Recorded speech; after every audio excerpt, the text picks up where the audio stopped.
Hello. As the founder of Hack in the Box always says, what a time to be alive. Huh? This is an incredible period of time. So, well, do you have the presentation, guys? Oh, okay. I've also seen people discussing about setting up supply chain attacks to AI platforms. Because, of course, there are so many pieces that must be put together that if you manage to infiltrate the supply chain, you can make some interesting tricks. So, anyway,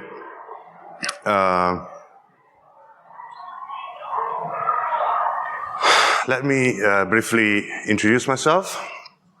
I'm the director of Crowdfense Limited. Crowdfense is a UAE-based company based in Abu Dhabi and Dubai. In my previous life, in one of my previous lives, I was the director for cybersecurity at KPMG in Europe. And I'm working in security since the 20th century, which means almost 20 years at this point. I was member of the National Security Observatory in Italy, which helped to define the Italian cyber strategy, national cyber strategy. I wrote several cybersecurity white papers, best practices, and research papers, and so on. And in the end, I convinced myself that the best service I could give to the security field was to move to the offensive field. Because, in my opinion, at this point in time, it's more effective and will be extremely strategic in the next months and years. So, what is the zero-day market, first of all, that we are dealing with? We evaluate, test, purchase, and supply 0 days to government agencies. And of course, with the purpose of supporting their law enforcement investigations and intelligence activities. The zero-day market is a disaster. It's a horrible thing, because historically it developed in a way that is completely chaotic, inefficient, underground, and therefore there are some bad practices that established over time which are hard to change. Which is a problem, because we are in this market to find good intelligence-grade capabilities that then must be delivered to government agencies, which of course have very high standards. So we have to deal with crazy people on one side and with 3-star generals on the other side. And we are sitting in between, and sometimes it's an uncomfortable position. Another problem is that researchers are very often, traditionally, scammed or underpaid or treated very, very badly. Because even if they are the most important part of the market, they are unable to negotiate. They are unable to discuss fair contracts and so on. So they are the pillar upon which the zero-day market is built, but at the same time they are the weakest link. And also, this brings to a talent vacuum, because a lot of guys will do high-level zero-day research for 1 year, 2 years, 3 years, and then they will just burn out and leave the market because of all these issues. So, when I started designing Crowdfense in 2016 with a group of lawyers and ethical hackers and researchers, and so we tried to put together around the table different skills and points of view. We decided we wanted to combat these inefficiencies by doing different things on different levels. First of all, protect and pay researchers more, which seems a silly conclusion, but it's the first thing that we started doing. Second, reduce unnecessary middlemen. This market is full of people who are just moving code around without adding any value. Dedicate more economic resources, and of course, develop best practices, also because this is a seriously under-regulated market, which means that it's a big gray area. There are no precise rules, regulations, and so on. So we need to self-regulate as much as possible, which is hard. It's not easy. So we started from these two main directions. The first was to launch the biggest, at the time, bug bounty program ever, which was public. So we also wanted to add a layer of transparency on top of this very shadowy environment. So we just published a list of classes of vulnerabilities that we were willing to buy with a range of prices, and everything was very clear. And we dedicated, for the first year, $10 million to the purchase of 0 days. And then this year, we extended the program to other classes of vulnerabilities, offering overall $15 million for buying these vulnerabilities. And at the same time, we wrote very fair contracts. And sometimes researchers don't believe us. They see the contracts and they ask us, is this real? What are you offering us? This is too nice, too good to be true. In fact, it's a normal business contract, which you would use in any other field, that we try to translate in a way that can be useful in this very strange field. So this is the classes of targets that we are interested into. Of course, not for ourselves, but for our customers. So you see Windows, macOS, iOS, Android, and then other. Did I do something? Okay. Other classes like routers, baseband, or instant messengers, and so on. This is what the market, this very niche, specific market is asking for. This said, we decided that we didn't want to deal with nasty things like, 0 days for medical devices or SCADA, nuclear plants, and so on.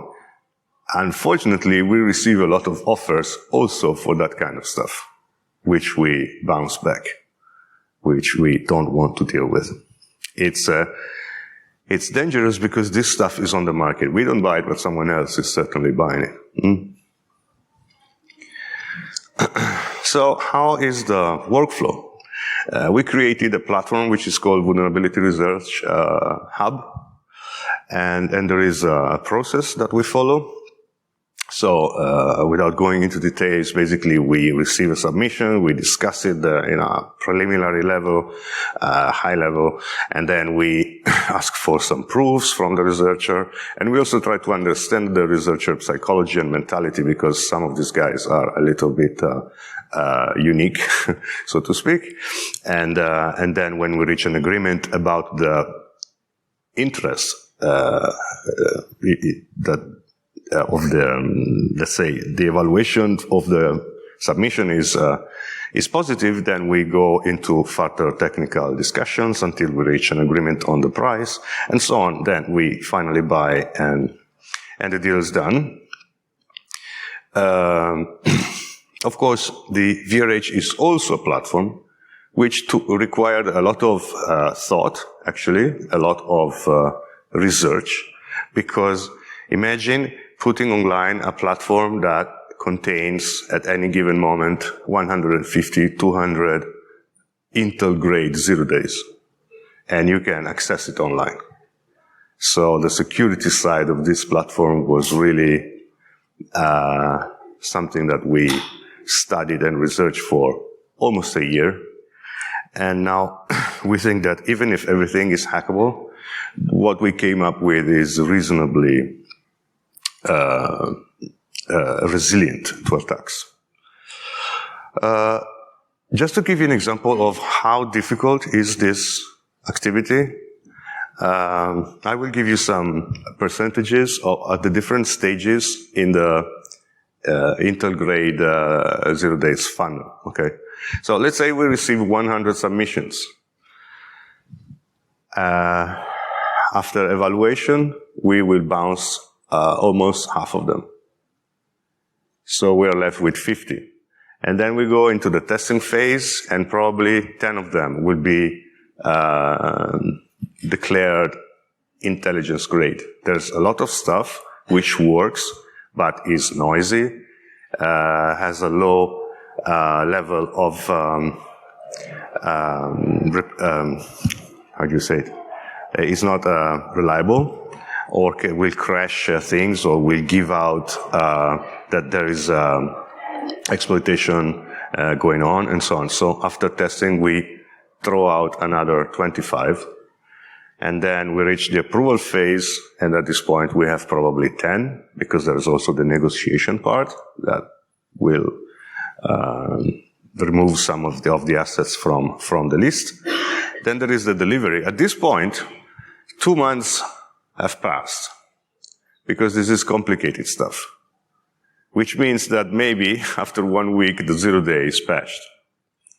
So in the end, what goes on the field of 100 submissions is 2 or 3 assets. Okay? Now, for the first time, this is something I first wanted to do in Hack in the Box Amsterdam, but we didn't have enough data for 2019. Now I'm able to show you these statistics, which were never shown before. Well, you will see, these are statistics about the exploits that we, after evaluation, decided to test. So this is not what was offered. This is what we decided that we wanted to investigate and understand better and study and evaluate. So from January 1st, you see the majority of the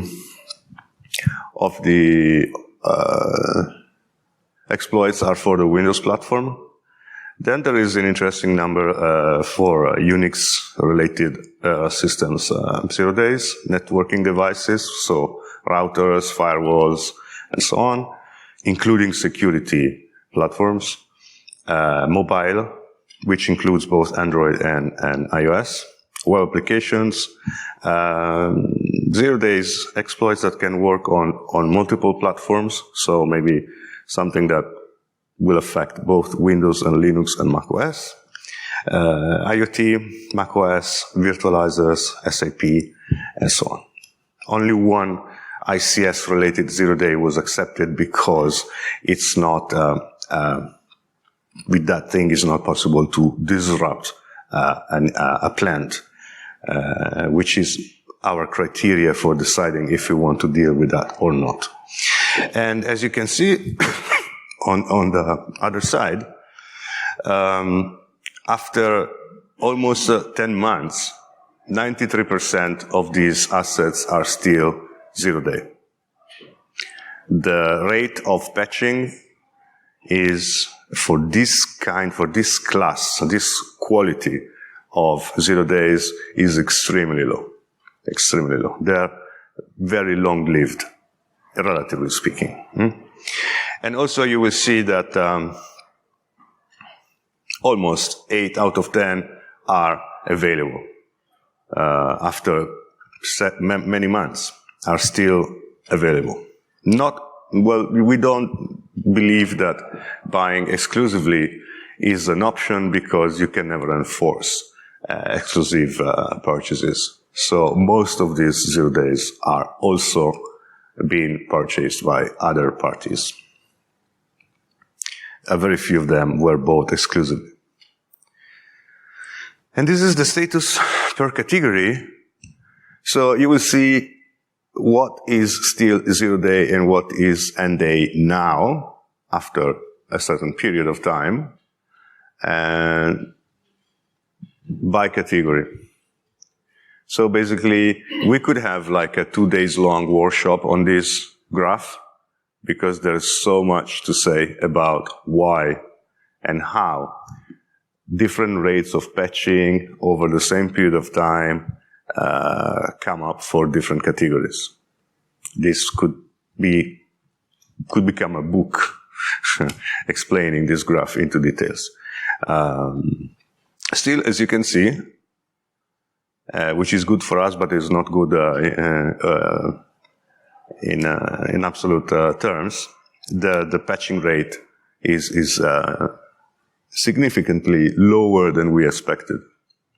Also on mainstream systems, not only on exotic, strange, or legacy systems, also on mainstream, relatively recent systems. The VRH in itself is a web application where you can submit your bugs and you can discuss with our team through an encrypted mechanism that resembles, basically it's an end-to-end encrypted platform where everything is encrypted in a way that not even the server knows what it is dealing with. Everything happens in the browser. And we recently also added a FAQ and a manual because we are adding more features all the time. And basically what's happening, this is an experiment because there was nothing like the VRH before. So we took a risk by doing this thing. Imagine many researchers will probably be very paranoid. And maybe they don't want to connect to such a platform. They think they are being tracked. They think they will disclose too much information about themselves and so on. They are used to deal with the sale of 0 days in the dark alleys with USB keys. And now you're asking them to sign up to a platform, give their public key, interact with a web server and so on. So we were not sure about the reception of these ideas. In fact, it is working. So the results is that by going through the procurement process that I showed you before with the VRH, we can shorten the purchase evaluation, testing, and purchase process by at least 30% compared to traditional ways of doing things. Sorry. And which is amazing because time is of essence in this business. The best vulnerability can be patched at any time. So you're investing a lot of money into something that can be gone any day. So the faster we go through this process, ensuring, of course, the quality of the execution, the better. And the results are that the customers are happier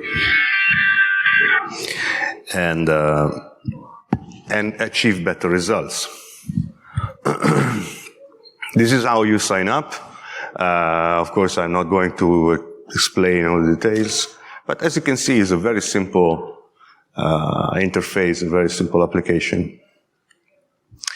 If you want to discuss more, of course, we are sponsoring this event, so we'll be here for the whole week. Or you can write to those emails, addresses. But again, if you just want to have a chat about what we do or ask questions privately, just catch up and let's talk. Thank you so much.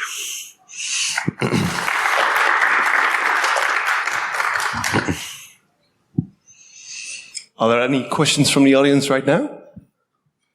No. Those are from where? This is people online? Slido, yeah, that's people online. Okay. But can I answer now? Of course.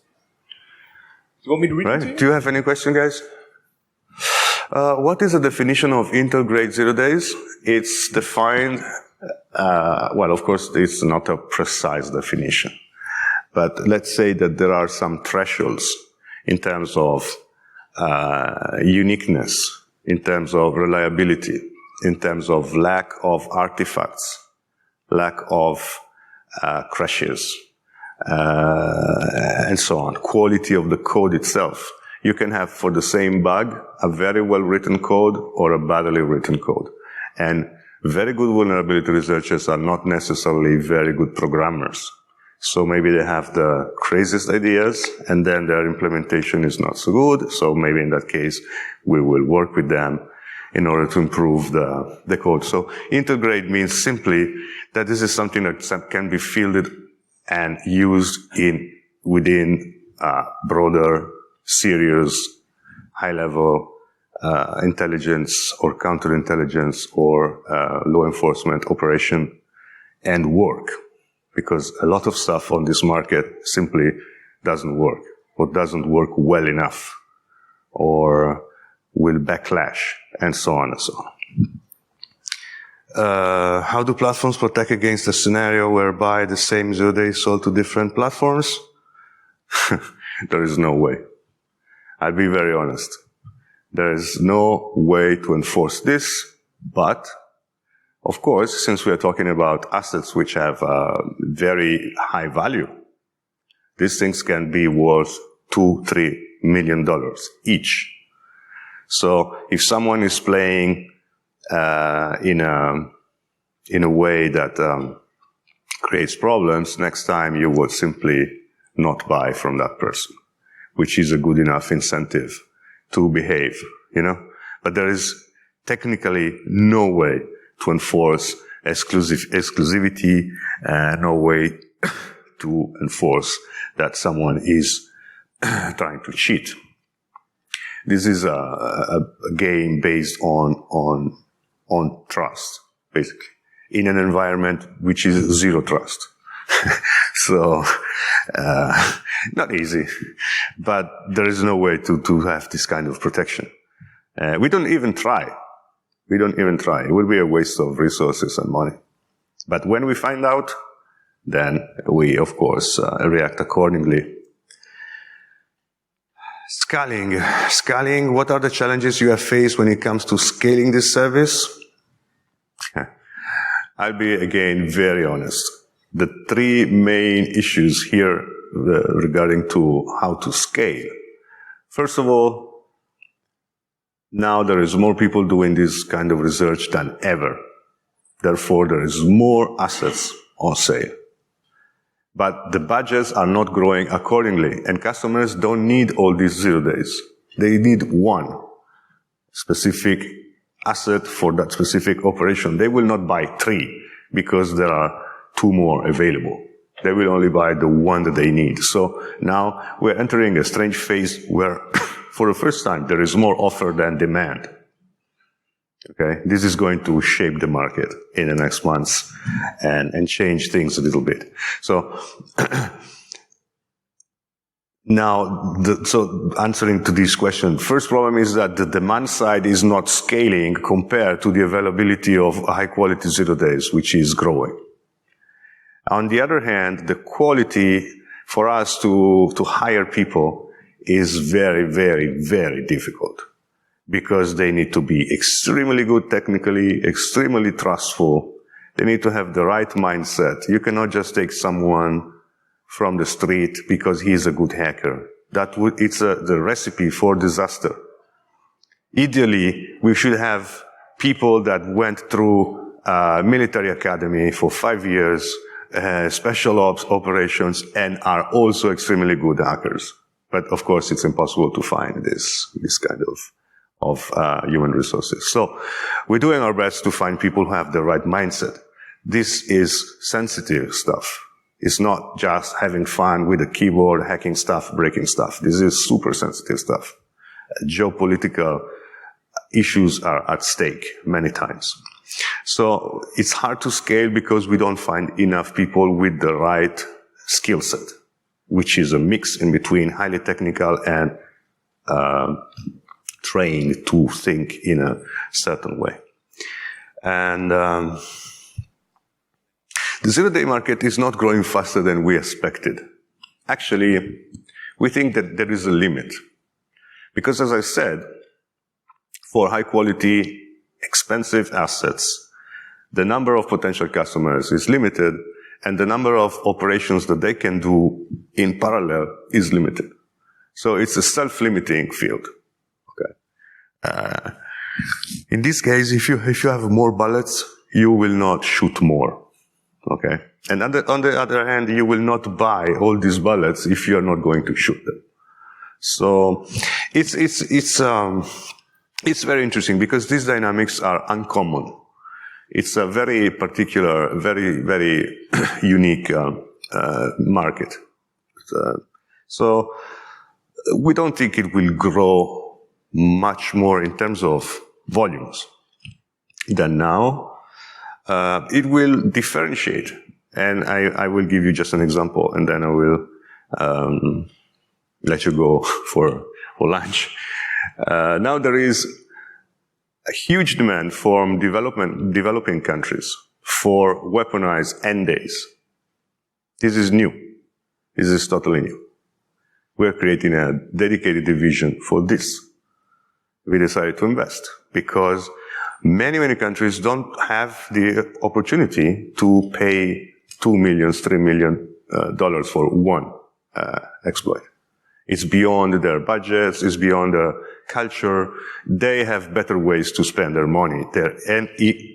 And also, of course, they have less money than other countries. But for them, a fresh, weaponized end day, advisory made 10 days ago, is as good as a 0 day in terms of possibility of getting the results that they are looking for, because of course everything here is very goal-oriented, mission-oriented. Okay? So from a mission point of view, they can also work with weaponized end days which are 10 days old in terms of the CVE or the disclosure advisory or whatever, or patch without disclosure or patch without advisory, which is often the case.